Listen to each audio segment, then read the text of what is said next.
Hello everyone, आज हम करने जा रहे हैं chapter number 34 of CrPC with obviously with the tricks. So इसमें टोटल चैप्टर नंबर 37 तक है। हमने जो चैप्टर 37 तक कर लिया है। चैप्टर 37 जो हमने डिस्कस किया था वो था मिसलेनियस।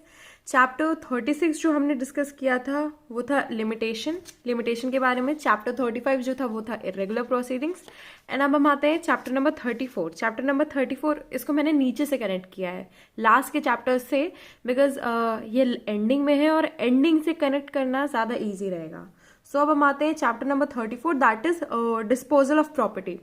चैप्टर नंबर 34 जो है वो आता है चैप्टर नंबर 33 के बाद, यानी कि बेल एंड बॉन्ड्स, जिसका मतलब है कि आपके पास अब पैसे आ गए। अब उस पैसे को क्या करना है, प्रॉपर्टी डिस्पोज करनी है, क्या करना है, तो उसके आगे का प्रोसीजर है। अब आप इसको ऐसे समझ सकते हैं, इसको कनेक्ट कर सकते हैं, but it's not exactly that, exactly वो नहीं है, बट उसको आप ऐसे कनेक्ट कर सकते हैं।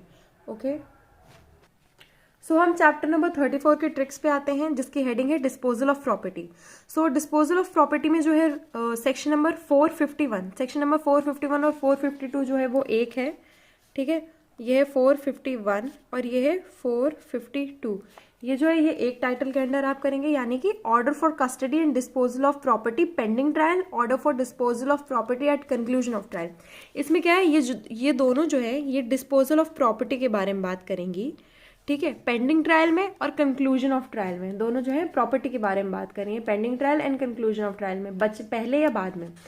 और ये आपको याद रखना है, बिकॉज इसके बाद ये अपील्स इसी से कनेक्टेड है। देन कंक्लूजन ऑफ ट्रायल के बाद आता है इनोसेंट परचेजर को जो है वो पैसे वापस करना, यानी कि 453 में क्या आता है, payment to innocent purchaser of money found on accuse. Accuse के पास अगर मनी फाइंड होता है तो उसको पैसे दे देंगे, ये आता है सेक्शन नंबर 453। देन 454 यानी कि ये जो है अपील्स, 454 जो है वो अपील्स के बारे में बात करता है। कब, सेक्शन नंबर 452 और सेक्शन नंबर 453। सेक्शन नंबर 452 और 453 में अपील्स के बारे में बात करता है कि इन दोनों की, ऑब्वियसली पेंडिंग ट्रायल में अपील तो नहीं होगी, उसके बाद फर्दर ऑर्डर्स होते हैं, बट इसमें conclusion of trial and innocent purchaser को देने में इसमें अपील हो सकती है, क्योंकि this is also an order. Then आता है सेक्शन नंबर 454, ये है पेमेंट अगेंस्ट ऑर्डर, ये हो गया। देन आता है 455, वो आता है destruction of libellous and other matters. 455, 455, this is a very common number, और इसमें मैंने destruction of libellous and other matters को क्रॉस करते हुए दिखा दिया, बिकॉज इसमें एज सच कुछ इंपॉर्टेंट नहीं है, जो भी है वो हम बाद में कवर कर लेंगे। देन जो सेक्शंस है 456, 456, 457, 458 एंड 459, बिकॉज 450 के आगे चैप्टर नंबर 35 है, तो इसको अलग तरीके से पढ़ेंगे, क्योंकि ये चारों जो चीज़ें हैं वो कनेक्टेड हैं, वो मैंने कनेक्ट कर दी। ये जो पावर है, इसके नीचे ऊपर और नीचे पावर है, लेफ्ट एंड राइट जो है वो प्रोसीजर है, ठीक है। अब इसको समझते हैं। सेक्शन नंबर 455 हो गया। देन आता है सेक्शन नंबर 456, उसमें आता है power to restore position of immovable property. कोई इमूवेबल प्रॉपर्टी है, उसकी पोजीशन को रिस्टोर करने के लिए क्या है, पावर है। देन इसके बाद section number 457, procedure bye police upon scissor of property. अब पुलिस ने प्रॉपर्टी जो है सीज कर ली है, उसके बाद क्या है, प्रोसीजर, अब कोई क्लेम करने के लिए नहीं आया उस प्रॉपर्टी को 6 मंथ्स के लिए, ये नेक्स्ट सेक्शन में आता है 458 में। देन 459 में क्या आता है, power to sell perishable property. अब जो प्रॉपर्टी खराब होने वाली है उसको सेल कर दो। बहुत सिंपली एक बार इसको फिर से कवर करेंगे। Power to restore position of immovable property, immovable property है अगर तो उसको रिस्टोर करने की पावर जो होती है वो भी होती है किसके पास, जब प्रॉपर्टी आप डिस्पोज कर रहे हो। देन उसके बाद पावर ऑन सीजर किसकी होती है, पुलिस ऑफिसर जो है वो सीज करेगा। देन उसके बाद procedure when no claimant appears in 6 months, and then power to sell perishable property. अब हम इसका जो है अंदर का पोर्शन करेंगे।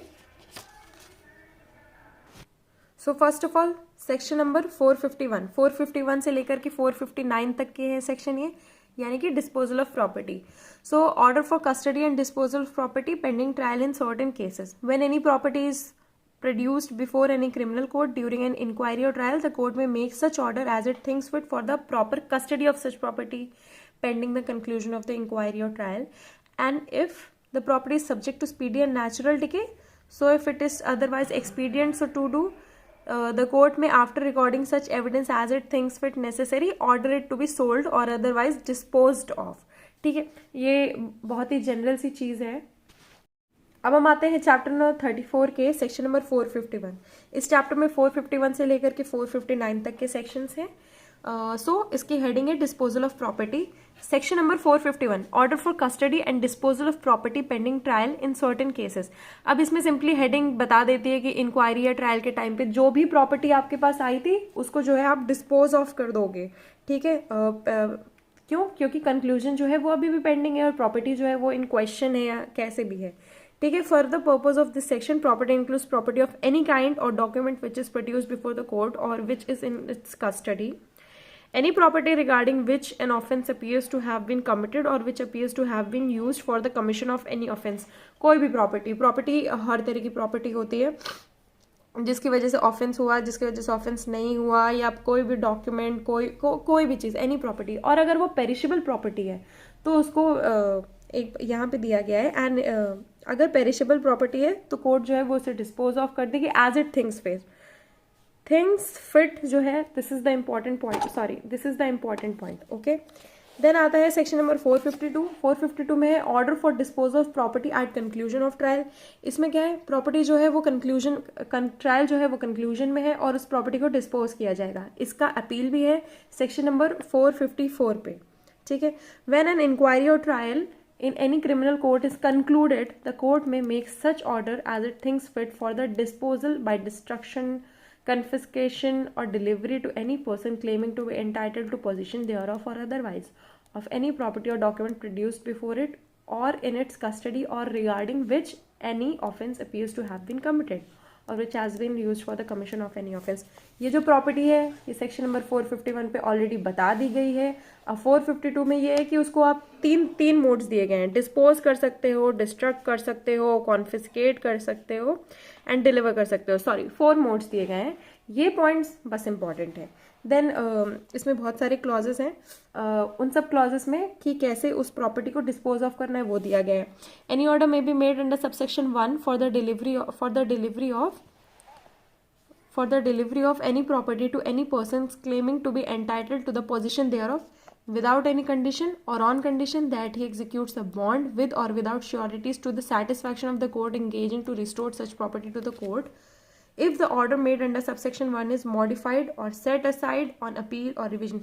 अगर मान लो इसमें सेक्शन 152 में ये प्रोविजन दिया गया कि अपील भी होगी तो ठीक है, अगर अपील हो गई तो क्या होगा, तो इसकी चीज़ के लिए इस चीज़ को मतलब उस प्रॉपर्टी को कोर्ट से थोड़ा सा अटैच करने के लिए एक बॉन्ड एग्जीक्यूट किया जाएगा विद और विदाउट श्योरिटीज, जैसा भी कोर्ट कहे अपने सेटिस्फैक्शन के अकॉर्डिंग। ठीक है, तो बॉन्ड जो है वो एग्जीक्यूट किया जाएगा। किस लिए? अपील भी तो होती है, प्रॉपर्टी मान लो कोर्ट में दे दी, उसके बाद क्या होगा, अपील भी तो हो सकती है।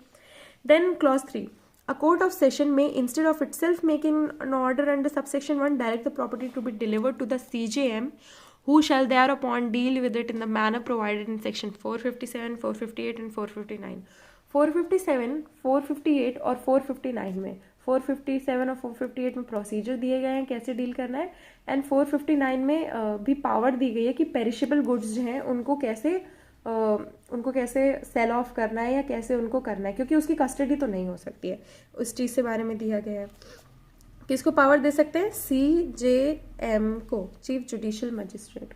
ठीक है, इसके बाद आते हैं clause number 4, except where the property is livestock or is subject to speedy and natural decay or where a bond has been executed in pursuance of subsection 2 an order made under subsection 1 shall not be carried out for 2 months और when an appeal is presented until such appeal has been disposed of। ठीक है, इसमें life stock के लिए 2 months का time limit दिया गया है, 2 months की जो है दी गई है, ताकि पता चले कि सिंपल है यार, लाइफ स्टॉक के लिए 2 महीने का टाइम लिमिट दिया गया है कि 2 महीने तक उसको कुछ नहीं कर सकते हैं।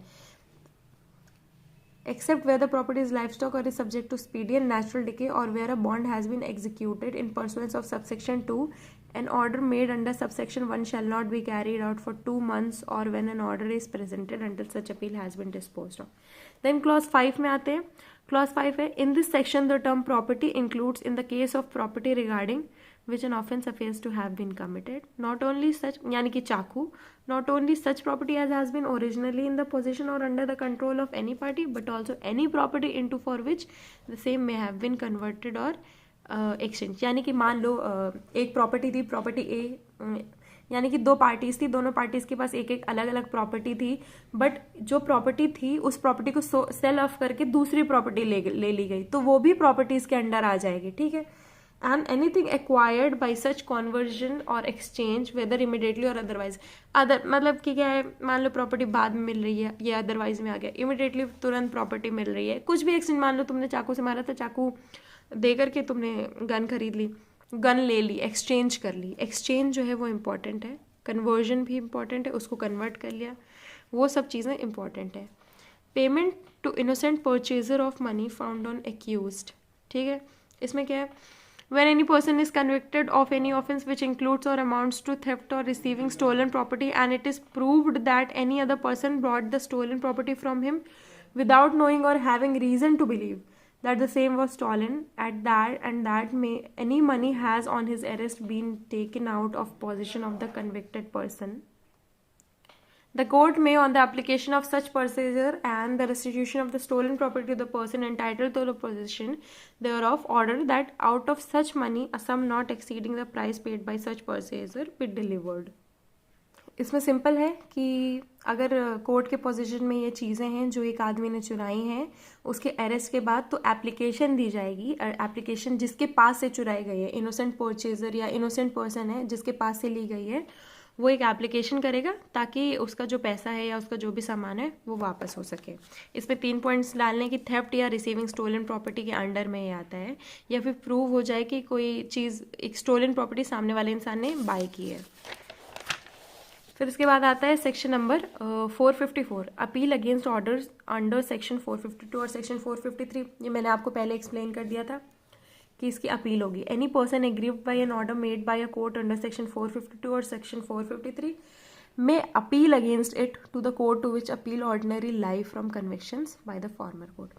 Ordinary court, same court, simple होगा, सेम कोर्ट, फॉर्मर कोर्ट मतलब सेम कोर्ट, ऑर्डिनरीली जिसमें अपील लाई होगी।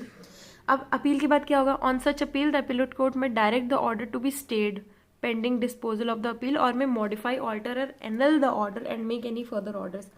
क्या होगा, अपील हो गई तो स्टे हो जाएगा, पेंडिंग डिस्पोजल सब चीज़ें क्या हो जाएंगी, स्टे हो जाएंगी।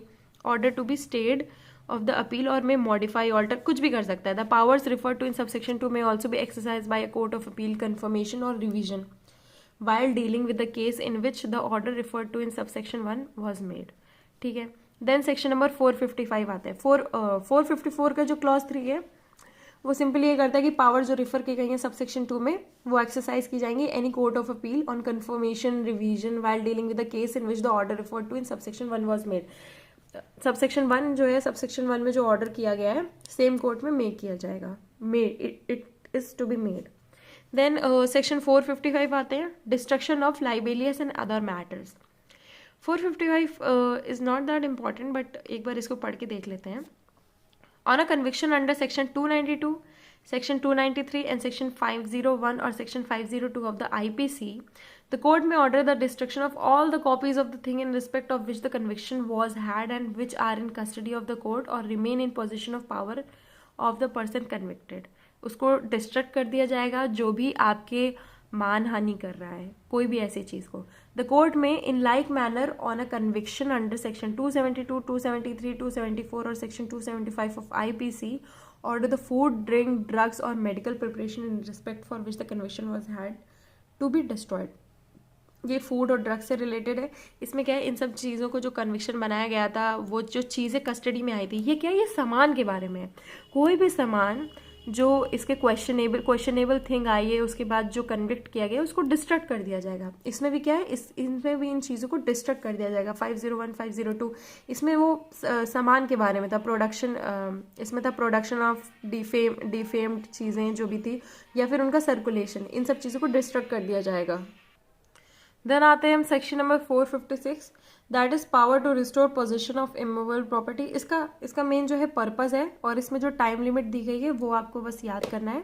When a person is convicted of an offense attended by criminal force or show of force or by criminal intimidation and it appears to the court that by such force or show of force or intimidation any person has been dispossessed of any immovable property, the court may, if it thinks fit, order that possession of the same be restored to that person after evicting by force if necessary any other person who may be in position of the property. अगर उस एक इंसान है जिसको arrest किया गया है, convict किया गया है, फोर्स दिखाई गई है, क्रिमिनली इंटिमिडेट किया गया है और उसकी वजह से उसकी कोई भी प्रॉपर्टी जो है वो चली जाती है, तो कोर्ट क्या कहेगा? कोर्ट कहेगा कि उसकी पोजीशन जो है वो उसको रिस्टोर की जाए, provided that no such order shall be made by the court more than 1 month after the date of conviction. ऐसा कोई भी ऑर्डर जो है 1 महीने बाद नहीं किया जाएगा। Where the court trying the offence has not made an order under subsection 1, the Court of Appeal on confirmation or revision may, if it thinks fit, make such order while disposing of the appeal, reference or revision as the case may be। अब ठीक है, अगर court ने क्या किया है, order नहीं किया है सबसेक्शन 1 में, यानी कि 1 month के अंदर ऑर्डर नहीं किया है, फिर इसके बाद the court of appeal, confirmation वाला और जो रिवीजन है, if it thinks fit make such order while disposing. अब अगर ऑर्डर नहीं आया है पहली ही इंस्टेंस में, तो क्या करेगा इंसान? अपील में जाएगा इंसान या ऑर्डर रिवाइज करवाएगा। While disposing of the appeal, reference और रिवीजन एज द केस में भी, ठीक है, बाद में वो क्या कर सकता है? ऑर्डर कर सकता है। Then subsection 3, where an order has been made under subsection 1, the provision of section 454 shall apply in relation thereto as they apply in relation to an order under section 453। 454 पे क्या अपील कर सकते हो आप? किसमें? इन द फॉर्मर कोर्ट जहाँ पे order आया है। देन सेक्शन नंबर 457 है प्रोसीजर। ओके, अभी ये बचा है clause 4, no order made under this section shall prejudice any right or interest to or in such immovable property which any person may be able to establish in a civil suit. ठीक है, कोई भी order नहीं किया जाएगा और कोई भी ऑर्डर जो है इसमें प्रेजुडिस नहीं करेगा किसी के इंसान को, राइट को, इंटरेस्ट को, जिसमें इमूवेबल प्रॉपर्टी इन्वॉल्व हो इन एनी सिविल सूट। किसी फर्दर सूट में वो, इसमें कोई ऑर्डर आ गया तो वो आगे के सिविल सूट में नहीं काम करेगा। देन 457 जो सेक्शन है, this is third last, procedure bye police upon scissor of property. अब क्या है इसमें? पुलिस ऑफिसर जो है वो प्रॉपर्टी सीज कर लेता है, तो उसका जो प्रोसीजर है वो है। सेक्शन नंबर 457 है procedure bye police upon scissor of property. अब सीज क्यों होती है कोई प्रॉपर्टी? किसी ने कुछ गलत काम किया है, इस वजह से प्रॉपर्टी सीज होती है। तो इसमें सिंपल ये पॉइंट्स याद रखने की, एक प्रॉपर्टी सीज हो गई क्लॉज 1 में, ठीक है, और उसे प्रोड्यूस नहीं किया गया, कब? इंक्वायरी और ट्रायल में। तो मजिस्ट्रेट क्या करेगा? वो जो पर्सन इंटाइटल्ड है उसको प्रॉपर्टी जो है वो डिलीवर करने का आदेश देगा, और अगर वो पर्सन नहीं पता है तो उसको कस्टडी में रखने का ऑर्डर करेगा। देन इसके जो क्लॉज 2 है उसमें ये आता है कि पर्सन इंटाइटल्ड है प्लस नोन है, तो उसको डिलीवरी करने के लिए कुछ कंडीशंस लगाएगा। क्यों? क्योंकि कुछ गलती की वजह से सीज हुई है। And if the person is unknown है तो मजिस्ट्रेट में डिटेन इट, उसको डिटेन, प्रॉपर्टी को डिटेन करेगा। And in such case issue a proclamation specifying the articles, issue कर देगा, प्रोक्लेमेशन कर देगा कि ये आर्टिकल्स हैं, ये किसके हैं। हम लोग करते हैं ना normally, state the amount and take the money, तो उसके लिए कर देगा। और क्लेम जो है वो 6 महीने में करना चाहिए। तो इसमें सिंपली ये है कि पता है तो दे दो, नहीं पता है तो 6 महीने का टाइम दो, ठीक है। देन आते हैं सेक्शन नंबर 458। अब 458 जो है वो 457 से कनेक्टेड है, इसीलिए मैंने एक ऐसे डायग्राम बनाया था। 457 के बाद 458 आता है। If no person within such period establishes his claim to such property and if the person is whom possession such property was found is unable to show that it was legally acquired by him, the magistrate may by order direct that such property shall be at the disposal of the state government। अब अगर वो property के बारे में पता नहीं चल रहा है कि वो किसकी है, तो वो स्टेट गवर्नमेंट के नाम हो जाएगी, क्योंकि 6 महीने में मान लो कोई आया नहीं और 6 महीने बाद जो आया वो लॉफुली अपनी प्रॉपर्टी जो है वो स्टेट नहीं कर पाया। अब इसके लिए जो है एक अपील भी हो सकती है। An appeal shall lie against any such order to the court to which appeals ordinarily lie from convictions by the magistrate. अब इसके लिए अपील कर दो तुम नॉर्मली जहाँ पे अपील होती है। देन आता है सेक्शन नंबर 459 जो कि लास्ट है, power to sell perishable property. अब जो प्रॉपर्टी खराब हो रही है उसको सेल तो करना ही पड़ेगा। If the person entitled to the position of such property is unknown, क्या है? अननोन है, एब्सेंट है, ठीक है, तो property is subject to speedy and natural decay, ये भी है। और if the magistrate to whom its seizure is reported is of opinion that its sale would be for the benefit of the owner, benefit of the owner है क्या? Sale. और that the value of such property is less than 500 rupees, the magistrate may at any time direct it to be sold and the provisions of section 457 and 458 shall as nearly as may be practicable apply to the net proceeds of such sale। 457 और 458 में क्या था? इसमें क्या था, property आ गई है, अब उसको डिलीवर करना है, पैसे आ गए हैं, अब उसको डिलीवर करना है, और नहीं मिल रहा है तो 6 महीने में डिलीवर करना है। तो क्या है, उसकी प्रोसीड्स उसको सेल कर दिया जाएगा और 6 महीने में उसको दे दिया जाएगा। So this was section 459। Section 451 से 459 तक हमने कर लिया है। एक बार सिंपली इसका डायग्राम देख लेते हैं ताकि आपको याद हो जाए। सो सेक्शन 451 में क्या था, disposal of property pending trial. Section 452 में क्या था, disposal of property on conclusion of trial. Section 453 में था, इनोसेंट परचेजर को है अगर मनी मिल रहा है, जिस इंसान ने उसको ठगा था उससे, तो उसको पैसे दे दिए जाएंगे, और इन दोनों में अपील भी होगी कि तुमने गलत पैसे दे दिए या ट्रायल जो है वो गलत कंक्लूड हुआ है। अपील्स के बाद आता है destruction of libellous and other matter, क्योंकि कोर्ट के पास बहुत सारी ऐसी चीज़ें भी आएंगी जो खराब होंगी, बहुत सी ऐसी चीज़ें भी आएंगी जो यूज़फुल होंगी, उसको डिस्पोज करना होगा। और ये जो खराब चीज़ें आई हैं, यानी कि जैसे कि डिफेमेशन में आप कोई पैम्फलेट प्रोड्यूस करते हो, उसका डिस्ट्रक्शन का ऑर्डर हो जाएगा 455 में। देन 456, 457, 458 एंड 459 जो है वो बहुत ज़्यादा कनेक्टेड है। 456 में है power to restore position of अब जैसे कोई प्रॉपर्टी है, उसकी पोजीशन जो है वो रिस्टोर कर दी जाएगी, जिसकी थी उसको दे दी जाएगी। 457 में है पुलिस ऑफिसर अगर कोई चीज़ सीज कर लेता है, प्रोसीजर ऑन सीजर, तो उसको वापस दे दिया जाएगा। ये सब चीज़ें हैं, वे वापस देने वाली चीज़ें हैं। फिर इसके बाद है 458 पे प्रोसीजर व्हेन नो, अब सीज कर लिया गया, अब क्लेमेंट ही नहीं अपीयर किया जाता, इसके आगे सर्कल लगा देते हैं क्योंकि ये इसके जस्ट आगे का प्रोसीजर है। देन आता है पावर टू सेल, ये 6 महीने में नहीं आता है तो क्या हो जाएगा, वो स्टेट गवर्नमेंट की प्रॉपर्टी हो जाएगी। देन इसके बाद आता है power to sell perishable goods, जैसे ये पेरिशेबल गुड्स हैं, उनको सेल कर दिया जाएगा और उनको इन दोनों के अकॉर्डिंग उसका पैसा जो है वो डिस्ट्रीब्यूट कर दिया जाएगा। So thank you and keep following.